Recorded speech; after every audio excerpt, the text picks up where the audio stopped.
এই দেখো গাইস, আমি কি করছি। বোনের বাড়িতে এসে না এতগুলি আম গাছ দেখে আমি পাগল হয়ে গেছি।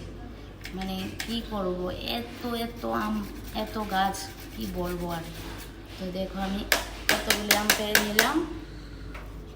আমি কি করছি তোমরা বলো তো, দেখি তোমরা বলতে পারো কি না। এই দেখো আরও আছে, আরও নেব। আমগুলি এখন ভর্তা বানাবো, ভর্তা। একটু খেয়ে দেখাবো।